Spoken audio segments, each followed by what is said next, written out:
ಅವನು ಹೇಳಿದಂತೆ, ಅಯ್ಯ ಅವನು ಯಾರಂತ ತಿಳ್ಕೊಂಡಿದೀಯಾ?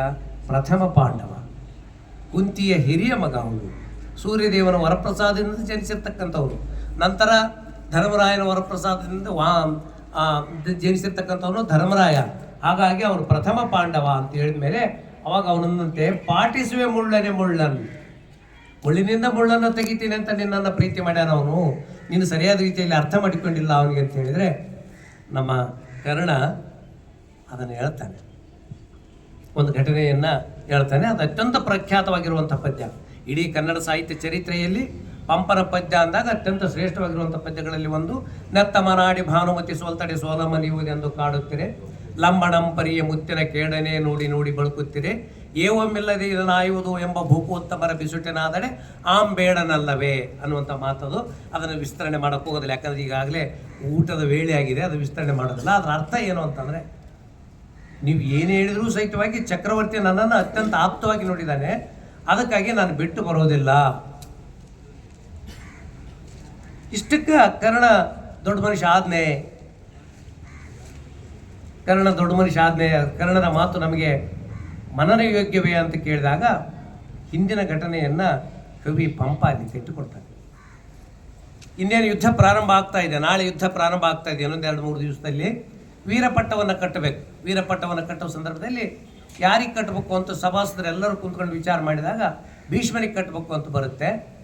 ಬಂದಾಗ ಭೀಷ್ಮರು 105 ವರ್ಷದ ಹಿರಿಯರು, ಕಣ್ಣು ಸರಿ ಕಾಣ್ತಿರ್ಲಿಲ್ಲ, ಈಗಿನ ಚಸ್ಮದ ವ್ಯವಸ್ಥೆ ಇರಲಿಲ್ಲ.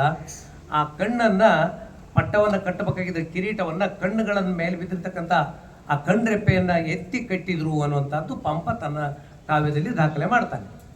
ವೈರಿಗಳ ನಿಟ್ಟೆಲವು ಮುರಿವಡೆಯನೆಗೆ ಪಟ್ಟಂಗಟ್ಟ, ಕಣ್ಗೆಟ್ಟ ಮುದುಪಂಗೆ ಪಟ್ಟಂಗಟ್ಟುವರೆ ಅಂತ ಕರ್ಣ ಮಾತು ಹೇಳಿದ. ಆವಾಗ ದುರ್ಯೋಧನ ದ್ರೋಣಾಚಾರ್ಯರ ನಡುವೆ ಅಡ್ಡ ಬಂದು ಹಾಗೆಲ್ಲ ಮಾತಾಡಬೇಡ, ಕುಲವಂ ನಾಲಿಗೆ ತಬ್ಬು ಓಲ್ ನಿಮ್ಮ ಕೆಡೆ ನುಡಿಯುವೈ ಅಂತ ಹೇಳ್ತಾನೆ. ಆದರೆ ಆ ಭೀಷ್ಮರ ಮಾತು ಏನಿದೆಯಲ್ಲ, ಅದು 21ನೇ ಶತಮಾನಕ್ಕೂ ಕೂಡ ಅತ್ಯಂತ ಶ್ರೇಷ್ಠವಾಗಿರುವಂಥ ಮಾತುಗಳಲ್ಲಿ ಒಂದು.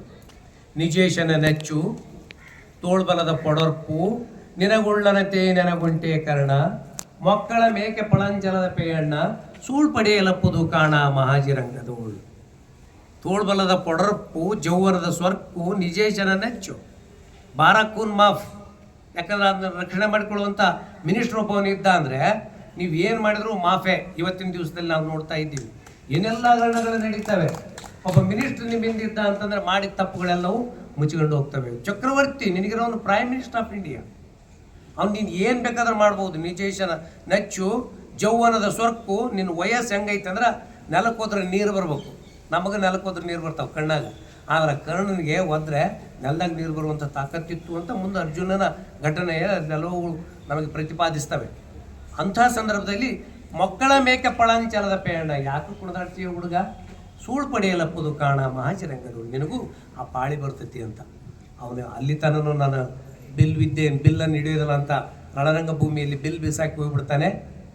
10 ದಿವಸ ಮುಗೀತದೆ, ದ್ರೋಣಾಚಾರ್ಯರು ಬರ್ತಾರೆ, ದ್ರೋಣಾಚಾರ್ಯರು ಹೋಗ್ತಾರೆ. ಕೊನೆಗೆ ವೀರಪಟ್ಟವನ್ನು ಕರ್ಣನಿಗೆ ಕಟ್ಟಬೇಕಾದಂಥ ಪರಿಸ್ಥಿತಿ ಬರ್ತದೆ. ಅರಿವಾಗ್ತದೆ ಕರ್ಣನಿಗೆ, ಎಂಥ ತಪ್ಪು ಮಾಡಿಬಿಟ್ನಲ್ಲ ನಾನು. ಆವಾಗ ಭೀಷ್ಮಾಚಾರ್ಯರು ಎಲ್ಲಿದ್ದಾರೆ ಅಂದರೆ ಶರಶೆಯ ಮೇಲೆ ಮಲ್ಕೊಂಡಿದ್ದಾರೆ. ಆವಾಗ ಹೋಗ್ತಾನೆ ಕರ್ಣ. ಹೋಗಿ ಎಷ್ಟು ಅರ್ಥಪೂರ್ಣವಾದ ಮಾತು ಹೇಳ್ತಾನೆ ಅಂದ್ರೆ ಅವನು. ಅದಕ್ಕೆ ಹೇಳ್ತೀನಿ, ಕನ್ನಡಿಗರ ಸಾಕ್ಷಿ ಪ್ರಜ್ಞೆ ಕರ್ಣ ಅಂತ. 21ನೇ ಶತಮಾನಕ್ಕೂ ಕೂಡ ಸಾಕ್ಷಿ ಪ್ರಜ್ಞೆಯಾಗಿಯೇ ಅವಳು ಉಳ್ಕೊಂಡಿರುವಂಥದ್ದು. ಹೋಗಿ ಅವನು ಹೇಳ್ತಾನೆ, ಆ ಮರ್ಯಾದೆ ಮುಡಿದಂ, ಆ ಮರ್ಯಾದೆ ವಯಸ್ಸಿನಲ್ಲಿ ಸ್ವಲ್ಪ 10 ದಿವಸದಿಂದ ನಾನು ಎಷ್ಟು ಭಾಳ ದೊಡ್ಡ ಮನುಷ್ಯ ಅಂತ ತಿಳ್ಕೊಂಡಿದ್ನೋ, 10 ದಿವಸದಲ್ಲಿ ನನ್ನ ಗರ್ವರಸ ಕೆಳಗೊಂಡು ಸೋರ್ದುದು, ನೀರಾಗಿ ಸೋರೋಗಿಬಿಡ್ತು. ಆ ಮರ್ಯಾದೆ ಮುಡಿದಂ, ನಿಮ್ಮಡಿ ನೋಯ ನುಡಿದೆವು. ನಿಮ್ಮ ಮನಸ್ಸಿಗೆ ನೋವಾಗಂಗೆ ಮಾತಾಡೀನಿ ಅಂತ ಹೇಳಲ್ಲ, ನಿಮ್ಮ ಪಾದಕ್ಕೆ ನೋವಾಗಂಗೆ ಮಾತಾಡೀನಿ. ದಯವಿಟ್ಟು ನನ್ನ ತಪ್ಪನ್ನು ಕ್ಷಮಿಸ್ರಿ, ಮನ್ನಿಸ್ರಿ.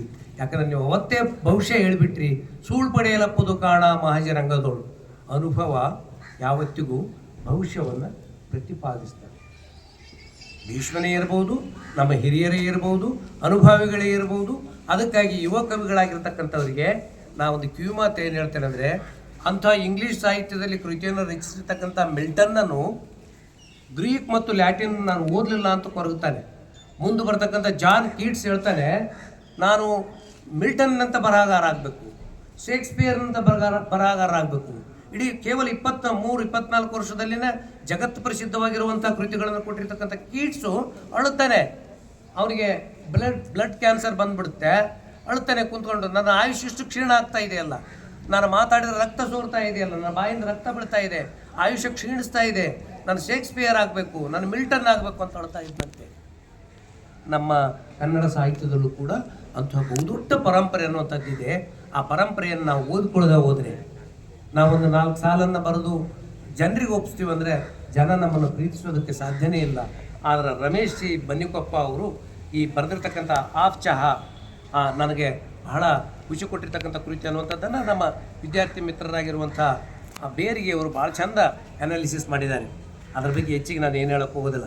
ಆದರೆ ರಮೇಶ್ ಸಿ ಬನ್ನಿಕೊಪ್ಪ ಅವರು ಹಲಗೇರಿಯವರು, ಇದೇ ನಮ್ಮ ಕೊಪ್ಪಳ ಜಿಲ್ಲೆಯ ಒಂದು ಸಾಮಾನ್ಯ ಕುಗ್ರಾಮದಿಂದ ಬಂದಿರತಕ್ಕಂಥವ್ರು, ಅತ್ಯಂತ ಕಡು ಬಡತನದ ಮನೆತನದಿಂದ ಬಂದವರು. ನಮ್ಮ ಎಲ್ಲ ಬಡತನದ ನೋವುಗಳನ್ನು ಎಷ್ಟು ಅನುಭವಿಸ್ಬೇಕೋ ಅದಕ್ಕಿಂತ 2 ಪಟ್ಟು ನೋವುಗಳನ್ನು ಅನುಭವಿಸಿರ್ತಕ್ಕಂಥ ವ್ಯಕ್ತಿ ಬನ್ನಿಕೊಪ್ಪ ಅವರು.